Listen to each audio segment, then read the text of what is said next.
അവസാനിപ്പിക്കില്ല. സൈനിക നടപടിയെ ന്യായീകരിച്ച് Israel.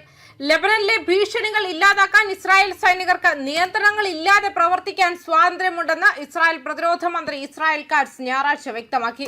Israel സുരക്ഷാ മേഖല എന്ന് പരാമർശിക്കുന്ന സ്ഥലത്ത് സൈന്യം നിലയുറപ്പിച്ചിട്ടുണ്ടെന്നും അദ്ദേഹം കൂട്ടിച്ചേർത്തു.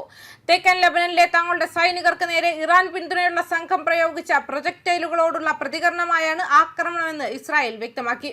ഇത് ഹിസ്ബുള്ള ലക്ഷ്യമിടുന്നതെന്ന് ഒരു ഇസ്രായേലി ഉദ്യോഗസ്ഥൻ വിശേഷിപ്പിച്ച സ്ഥലത്തിന് നേരെ ആക്രമണത്തിന് കാരണമായി.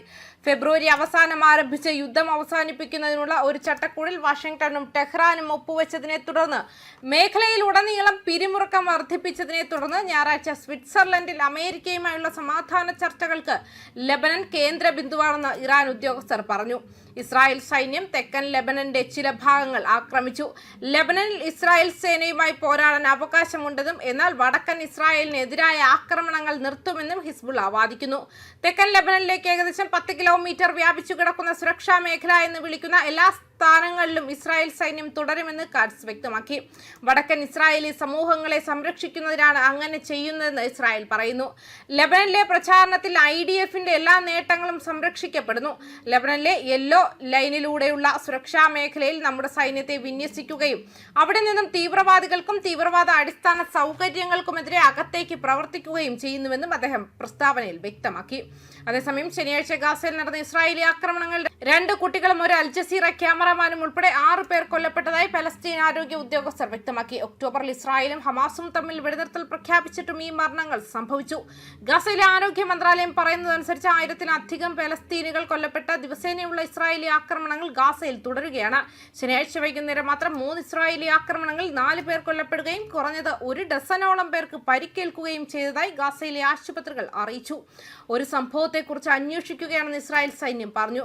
പിന്നീട് അൽ ജസീറ ക്യാമറമാൻ ഹമാസിന്റെ സൈനിക വിഭാഗത്തിന്റെ ഭാഗമായതിനാലും പ്രദേശത്തെ സൈനികർക്ക് ഭീഷണിയായതിനാലും കൃത്യമായ ആക്രമണത്തിൽ കൊല്ലപ്പെട്ടുവെന്ന് പറഞ്ഞു. ശനിയാഴ്ച ഗാസ സിറ്റിയിലെ ഒരു അപ്പാർട്ട്മെന്റിൽ പ്രാദേശിക സമയം പുലർച്ചെ 2 മണിയോടെയാണ് ആദ്യ ആക്രമണം ഉണ്ടായതെന്നും മന്ത്രാലയം അറിയിച്ചു. സ്ഥലത്ത് ഒരു അസോസിയേറ്റഡ് പ്രസ് റിപ്പോർട്ടർ രക്തം പുരണ്ട അവശിഷ്ടങ്ങളും കോൺക്രീറ്റ് കഷ്ണങ്ങളും കണ്ടു. 4 വയസ്സുള്ള സീനയുടെയും 14 വയസ്സുള്ള ലാനയുടെയും 2 സഹോദരിമാരുടെ മൃതദേഹങ്ങൾ ഷിഫ ആശുപത്രിയുടെ മോർച്ചറിയിലേക്ക് കൊണ്ടുപോയി. അവിടെ കുടുംബാംഗങ്ങൾ ചുറ്റപ്പെട്ട വെളുത്ത ആശുപത്രി ബാഗുകളിൽ അവ കിടന്നു. 2023 ഒക്ടോബർ 7-ന് ഹമാസ് നേതൃത്വത്തിലുള്ള തീവ്രവാദികൾ തെക്കൻ ഇസ്രായേലിലേക്ക് ഇരച്ചുകയറി 1200 പേരെ കൊല്ലുകയും 281 പേരെ ബന്ദികളാക്കുകയും ചെയ്തതോടെയാണ് യുദ്ധം ആരംഭിച്ചത്. ഗാസയിൽ ഇസ്രായേൽ നടത്തിയ പ്രതികാര സൈനിക ആക്രമണത്തിൽ 73,018 പലസ്തീനുകൾ കൊല്ലപ്പെട്ടു. ഇതിൽ വെടിനിർത്തൽ കരാറിന് ശേഷം കൊല്ലപ്പെട്ടവരും ഉൾപ്പെടുന്നുവെന്നും ഗാസയിലെ ആരോഗ്യ മന്ത്രാലയം അറിയിച്ചു. ഹമാസ് നേതൃത്വത്തിലുള്ള സർക്കാരിന്റെ ഭാഗമായ മന്ത്രാലയം മെഡിക്കൽ പ്രൊഫഷണലുകളെ നിയമിക്കുകയും ഐക്യരാഷ്ട്രസഭ ഏജൻസികളും സ്വതന്ത്ര വിദഗ്ധരും പൊതുവെ വിശ്വസനീയമെന്ന് കരുതുന്നു. വിശദമായ രേഖകൾ സൂക്ഷിക്കുകയും ചെയ്യുന്നു. എന്നിരുന്നാലും ഇത് സിവിലിയന്മാരെയും തീവ്രവാദികളെയും തമ്മിൽ വേർതിരിക്കുന്നില്ല. കൊല്ലപ്പെട്ടവരിൽ പകുതിയോളം സ്ത്രീകളും കുട്ടികളുമാണെന്ന് അതിൽ പറയുന്നു. ശനിയാഴ്ച നടന്ന ആക്രമണങ്ങൾ 2 കുട്ടികളും ഒരു അൽ ജസീറ ക്യാമറമാനും കൊല്ലപ്പെട്ടു. വെടിനിർത്തൽ പ്രഖ്യാപിച്ചിട്ടും ഗാസയിൽ തുടർന്ന ആക്രമണങ്ങൾ അടിവരയിടുന്നതാണ് ശനിയാഴ്ചത്തെ ആക്രമണങ്ങളെയും അവയുടെ അനന്തരഫലങ്ങളെയും കുറിച്ച് ഫലസ്തീൻ ആരോഗ്യ ഉദ്യോഗസ്ഥരും ഇസ്രായേൽ സൈന്യവും വിശദീകരണം നൽകി. ന്യൂസ് ഡെസ്ക് കർമ്മ ന്യൂസ്.